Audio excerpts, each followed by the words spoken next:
And welcome back to the Woman Show, Two Spins Radio Show. Our first guest is here.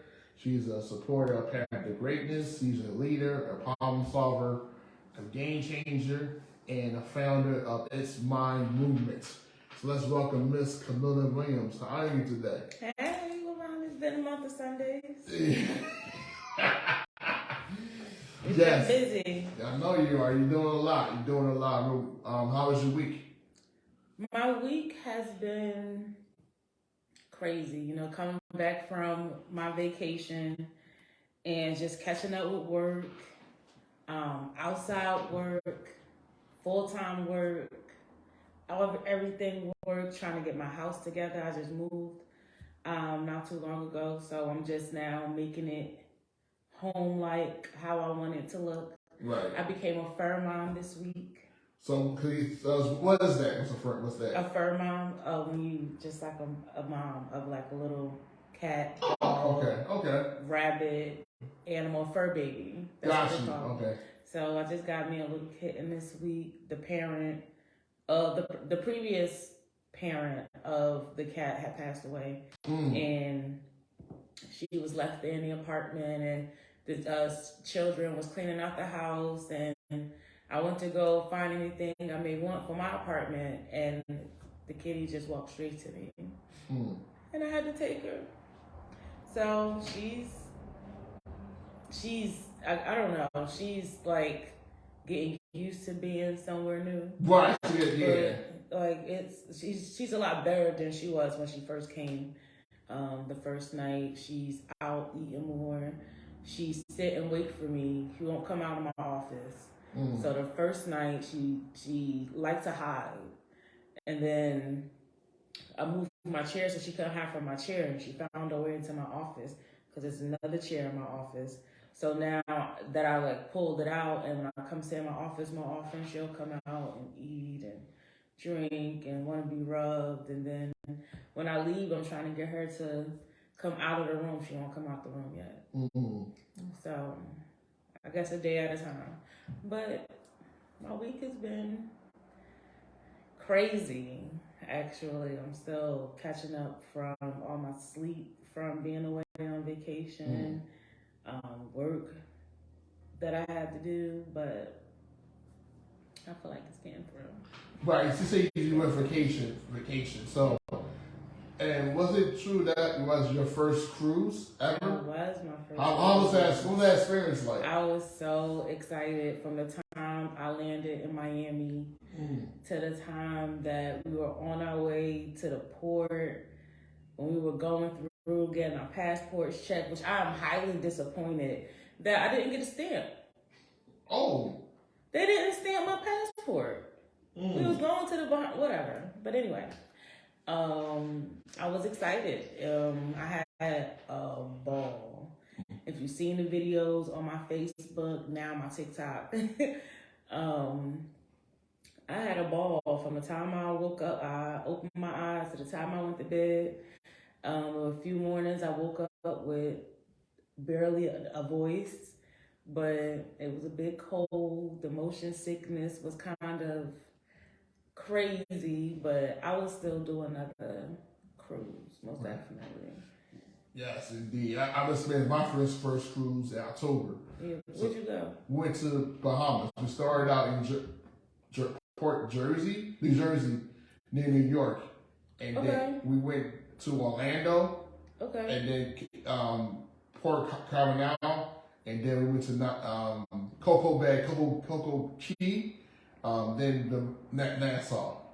Then we came back. That was long. I was only 3 days. Right, we was more for a week. So we had Sunday, we came back that Sunday. So it was something to do every hour of the day. Like whether it was an event, it was. That's how we stayed at karaoke. Yeah. Every night we was ready for the karaoke. Me and my boo, we was just. Yeah, so I didn't want to go back because the weather was nice and all that. So the day we left, it was the same day the Phillies made the World Series. That day it was rainy, it was crazy. It was horrible here. It was horrible that day. We got back. I get to the cruise. We they're watching the Phillies game. But they had in the bar. Someone had a tablet. We watched the lobby area. We watched the Phillies game. It was crazy. And then we watched game one with World Series. So you know what's crazy? It was a lot of people on our boat who was from Philly too. Right. It was a lot of people on our boat that was from Philly and from Atlanta. From what I've came across. But it was a good time. The food was questionable. I enjoyed the buffet style food. Right. Then I did the restaurant food. The drinks were okay. My drink hack worked. There's this drinking hack on TikTok where like they only allow you to bring like the regular size bottle of wine on the cruise. And the following week before, Queen Fierce had bought me a bottle of tequila for my birthday. So I took that with me to Miami, and we got a bottle of Chardonnay, and because it was the same color as the tequila or whatever, got put in a wine bottle, sealed it up, and we done made it through. Yeah, so let's get right to it. Thank you, Michelle Leach, for joining us. Hi, best friend. The real Stephanie joined us, the Cold Streets. You have any questions for Camilla? Please ask it. Any comments you want to say, please post on here. We'll make sure Camilla get those questions from you. Any comments or anything you want to say to her, please, we'll let you know. Absolutely. Yeah, so let's go back to the beginning. Who was Camilla growing up? Wow. Camilla growing up was lost. She was a go-getter. She was ambitious. She was hurt. She's been independent. Young, wild, crazy, and free, if I must say myself. I can go on and on, I think. Which is crazy that you asked me that question, because I just opened up my book this morning. Before I came here, I opened my laptop and I just started like working away a little bit on my book. And it said that the last time that I was working on my book was February 18th of last year. And I'm in therapy now, so I'm working through all of that so I can like get to the point and process of finishing my book. Wonderful. This year is the goal, to finish this book. Yep. All right. Yeah, speak that to existence. Yeah, it takes work, you know. It takes work. Most people know about it. If you don't know about it, it's titled "You Don't Know My Life." And I'm basically speaking in first person on my experience as a sex abuse survivor, going through foster care, and everything that I was mentally and emotionally going through at that time, from a 15 to, I believe I'm gonna stop at 18. From a 15 to 18-year-old perspective, who had to take care of herself, had to understand life for herself, and make choices for herself, and grow up really fast. So because of the nature of my life, I didn't realize how much I suppressed that. And this book requires me to go to therapy while I'm writing it. So I've just been rocking good with my therapist. I'm not sharing her yet with nobody else. We're not going to share her yet, but she's a great Black woman, and she's been doing her thing. But I feel like I'm getting there to where I'm ready to start back writing. Right now, I'm trying to be like more intentional with my time. I started my billing company. It's a lot that I just keep putting on my plate, but it's going to all work itself out in my favor, and I just keep listening to what God told me to do. That's right. It's really you have to do what God tells you to do, and God will hold you accountable to that. So, absolutely. So you mentioned you was lost and hurt. How did you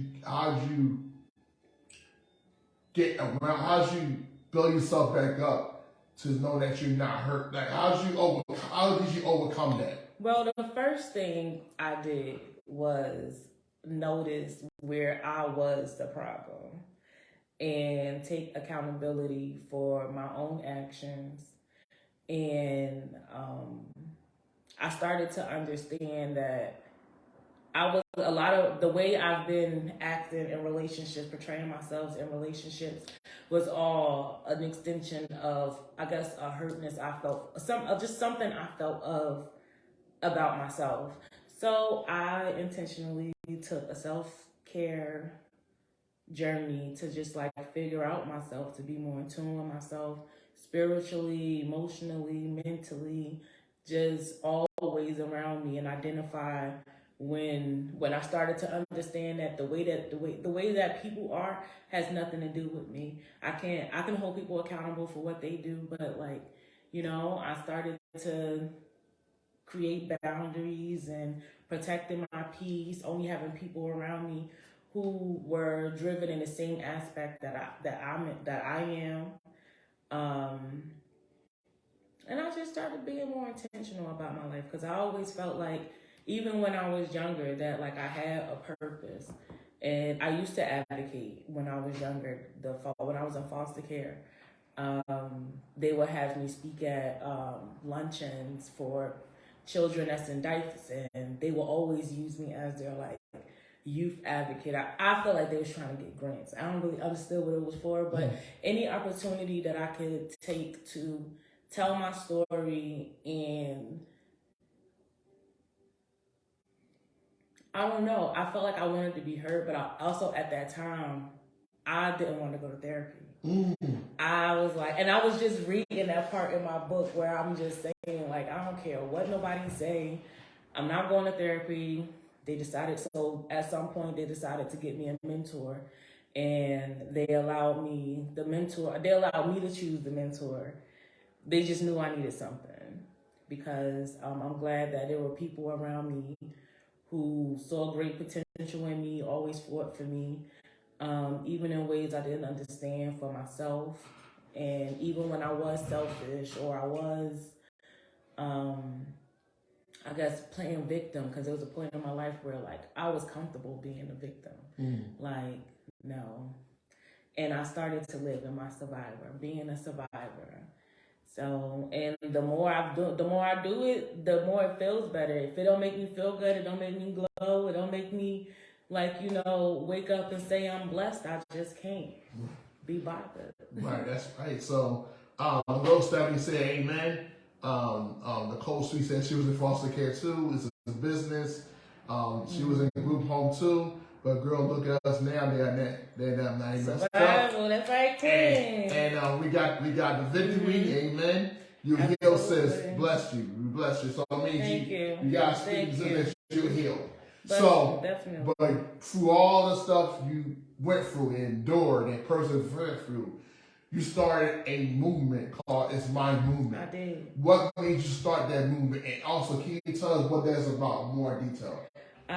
It's My Movement. Some people think I say mine, but it's mine, like M-I-N-E, mine as in ownership. It's My Movement came about because I was, I would say like 4 years ago. I started in 2019, but a year prior to that, I was working my full-time job, and I'm just, it was this meme on Facebook where it's like a girl sitting at her desk and like she's bigger than the cubicle. Right. And that spoke volumes to me. Like I literally felt like I was, even though I'm comfortable working at home and doing all of that, but I felt like the nature of my job and things that what I was doing, I felt like I was meant for more. So I used to always listen because I'm not really watching it if you think about it. But I used to listen to Steve vocals on YouTube as I was doing work. And one day, in between this time, I was playing behind the idea of starting a nonprofit. I just didn't know what type of nonprofit. I knew I was passionate about. I knew that I also asked God to show me what was my purpose. And a sweet spirit said to me that my pain won't be in vain. And I knew that whatever my purpose was tied to sexual abuse. So I was watching or listening, if you rather, to this Steve Wilkos show, and it was a story on about, it was basically like the same story as mine. Like, it was sisters who was being raped and molested by their dad. They were on there trying to prove that their mom didn't know anything about it, which is not my story. That their mom didn't know anything about it.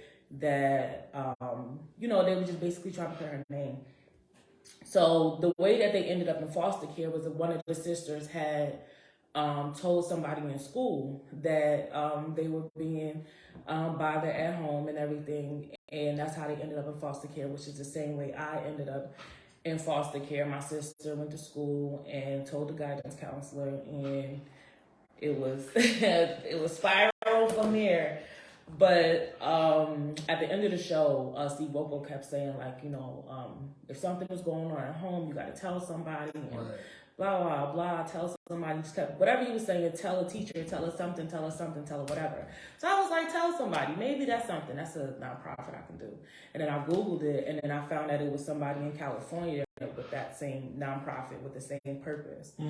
And so for a couple of days, I was just like touring back and forth for like different names and stuff. And I asked one of my coworkers, who was like my sister to this day, Tiffany, love her to death. I had a conversation with her, and I was like, you think I could run a nonprofit? She was like, girl, if you don't go ahead and do it, like, just do it. And October 17th, October 16th, I did the LLC first, because I didn't really know what I was doing. Right. So I did my LLC first for the organization, and then the next day I got it, and it was official for me. And I knew that I wanted to serve a purpose of my story is to help heal other people, because they see, I know a lot of people are drawn to my energy, and they see how I just basically live in my truth, and I'm comfortable living in my truth. And I would like to encourage more people to live in their truth, because that's the only way, that's another way that we can make this world a better place, if you just being one and being authentic with who you are. Right. And, you know, saying it's mine is like, I choose this for myself, you know, I choose to heal. So we provide mental health therapy. We have trauma specialists. We're actually about to start back with seeing clients this year. We're starting back in the next week or so. Soon. I'm having a lot of anxiety about that, but I know all is going to be well. We also do panel discussions where we talk about taboo topics that people don't usually talk about, such as domestic violence, sexual abuse. I sit with people who are transparent and just like to do the same things as me, like to use their story to help others, to encourage others, to show that you're not the only one that's going through whatever, like, and anxiety, depression, mental health, mental illness is definitely real. But if you have a village of people around you who understand you, who genuinely love you, who pour into your cup, not just, you know, take from you, you know, it's what the movement really is about. So we plan to do some fundraisers this year. I want to do the car wash again. Yes, that was awesome. I want to do the car wash again. So I've been having a conversation with Chase Bank to use their parking lot for space this time, because I believe the movie theater is back open. Yes. So we're going to try to do that. We're going to have a couple of fundraisers.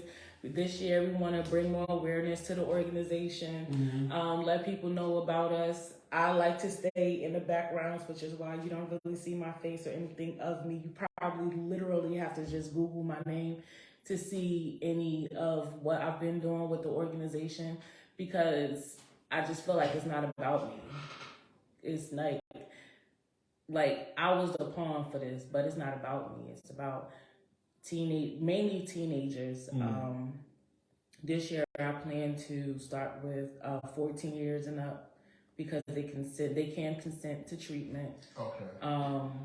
If people didn't know that 14-year-olds can consent to their own, especially mental health and gynecology, and they can consent for treatment. So I want to dig more into these kids because we don't really know what's going on within them homes, but a lot of people use people that's in our generation to like, it's the perfect time to get to them. It's like we're young enough, we're old enough, but we're young enough to where it's like we can still connect and we can still help them. And that's really my goal this year, to just keep growing and raising the name on the organization and letting people know what we're about, what we stand for, what we're not going to stand for. And yeah. And I agree. I think what you're doing is exceptional. It's definitely needed what's going on right now in our country. In light of the tragedy of Ty Nichols, that the video was posted last night. Yeah. So, I didn't get a chance to see it, but so yesterday. You have any quick thoughts about it? I know it's short on time, but we have quick thoughts about it. From what you heard, mainly from what I heard, I'm utterly disgusted that it was black men. I'm very disgusted that it was black men, but you know, I feel like when it comes to policing, they are blue. They really are blue, and it's just heartbreaking that any day, like it could be any one of our black brothers, uncles, cousins, anybody. I worry for my little brother that's out somewhere. I'm still processing it. I didn't see the video yet because I think at that time they was announcing that they was going to release the video that I saw it, but I don't even know if I want to see it because I'm still kind of heartbroken from the George Floyd video. So I don't know if I want to be, and I just clicked on the video and I'm just watching it like, is he dead? He's dead. And I really don't know if I want to watch it. So it's just sad. It's sad that this is what we still deal with. Right, and you think progress will be made, but it's not.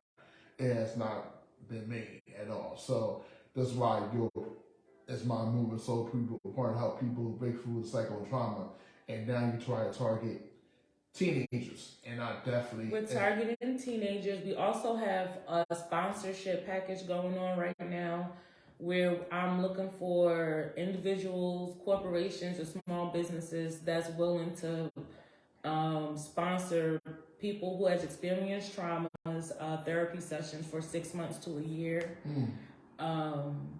That's the main thing I'm looking for right now, because that sponsorship is to help the people and the families of those people who are traumatized by things like that.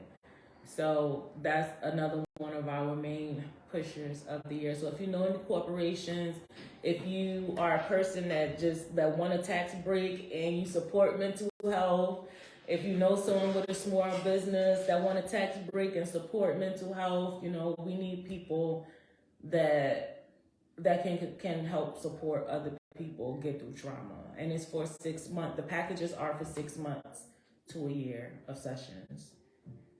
Okay. We know it's short on time. Yes, James, I agree. Welcome to America. That's the reality we're living in. I totally agree with what you're saying. We got to do a part 2 of this because absolutely. Times, when we talk, we just get to talking and could be talking.